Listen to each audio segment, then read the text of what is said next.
Gontor itu kalau Bapak Ibu mengikuti ceritanya, itu diterima dulu di luar, baru bisa diterima di nasional. Jadi ijazahnya itu lebih duluan diakui di luar daripada diakui di Indonesia. Tetapi yang namanya penghormatan terhadap simbol-simbol negara itu tetap dilakukan. Dan yang namanya kegiatan-kegiatan kepramukaan, kegiatan-kegiatan untuk wawasan kebangsaan, itu kebetulan saya ya hampir setiap minggu ke sana, kemah-kemah kebangsaan, itu dilakukan. Nah, sebaliknya kok ada sekolah yang mungkin juga kredibilitasnya masih belum kuat, masih mungkin coba-coba juga gitu ya. Kok misalnya berani tidak upacara bendera, tidak menghormat bendera dan lain sebagainya. Padahal itu simbol-simbol. Kembali lagi bahwa ketika kita cinta kepada Indonesia, ya simbol-simbol ini harus kita hormati. Nah, tadi saya lanjutkan dulu. Syarat jadi negara, rakyat, wilayah dan pemerintahan yang sah. Bapak Ibu, pemerintahan yang sah. Dulu kita pernah ada pemerintahan di Hindia Belanda, pemerintahan Jepang gitu. Tapi kan bukan pemerintahan yang sah. Nah, maka ya kalau pas proses menentukan pilihan itu berbeda, ya memang ada pemilu karena ada perbedaan pilihan. Enggak mungkin ada pemilu kalau tidak ada perbedaan. Tapi begitu sudah terpilih siapapun, ya ini adalah simbol negara yang harus kita hormati dan kita cintai. Karena kalau tidak, itu mesti dimanfaatkan oleh kelompok-kelompok yang berseberangan. Kelompok-kelompok anti negara, kelompok-kelompok anti pemerintah untuk kemudian memanfaatkan, menggiring opini dan lain sebagainya. Nah, next slide. Ya, maka lagi-lagi menurut saya cinta tanah air itu harus dilakukan seutuhnya, dan menjaga keutuhan NKRI itu adalah bagian terpenting dari cinta tanah air. Bapak Ibu mohon maaf, ini mungkin sekedar ilustrasi saja. Kalau kita cinta sama pasangan kita, kira-kira ada rasa cemburu nggak Bapak Ibu? Ya pastilah. Kalau diganggu, digoda, kira-kira ada rasa senggol sikat. Ya. Sekarang bagaimana dengan negara kita kalau disenggol? Ya, itu bagian dari rasa cinta. Makanya dulu ada istilah ganyang Malaysia. Ya itu bagian dari cinta kita. Hubul waton minal iman. Iya. Akhirnya kan muncul hadis baru gitu. Hadis baru, semboyan baru gitu. Ya, cinta negara itu bagian dari iman untuk menguatkan rasa cinta kita.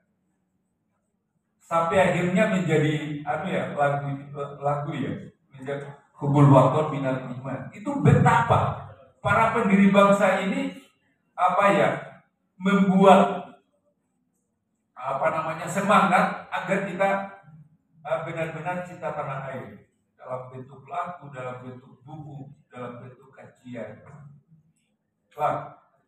Tetapi Bapak Ibu sebaliknya, mohon maaf, slide yang berikutnya ini karena waktu kita terbatas dan saya pikir nanti akan kita berdiskusi. Masalah kita hari ini, di slide yang ke berapa ini? Ya, tengah-tengah dulu sebelum terakhir. Hasil survei.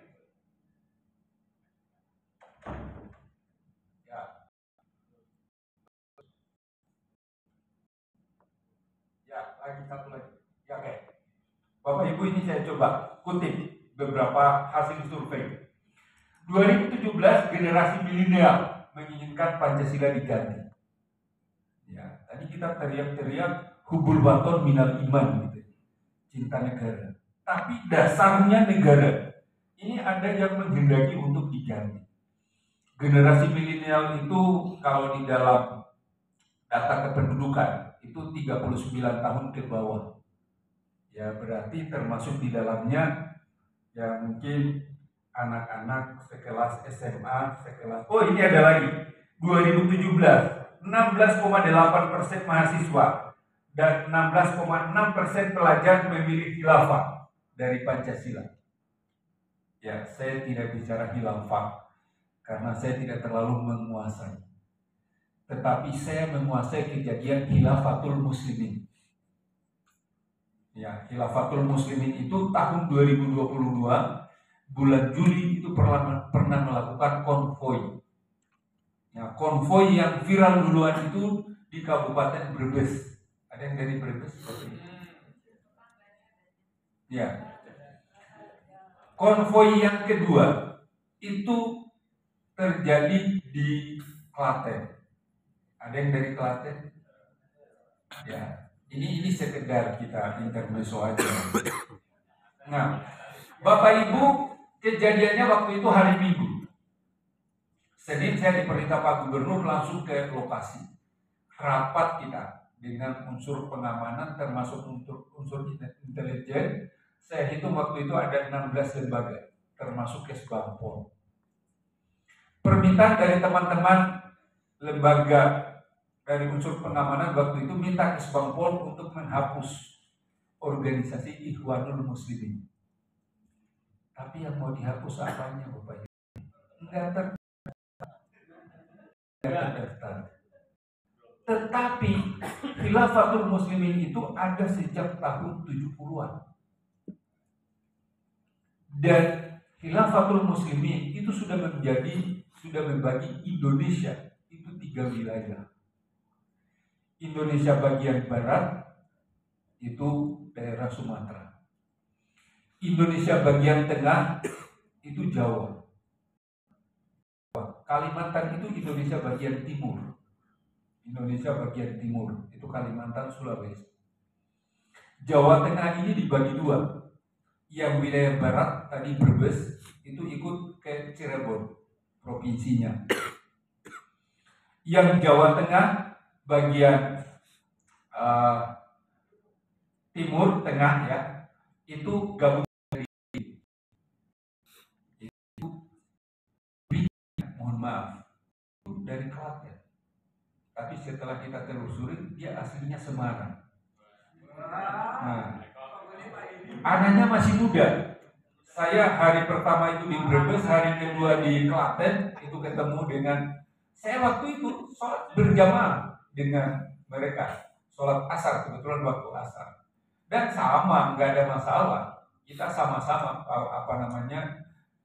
sholatnya sama, tapi memang pemahamannya yang berbeda. Nah,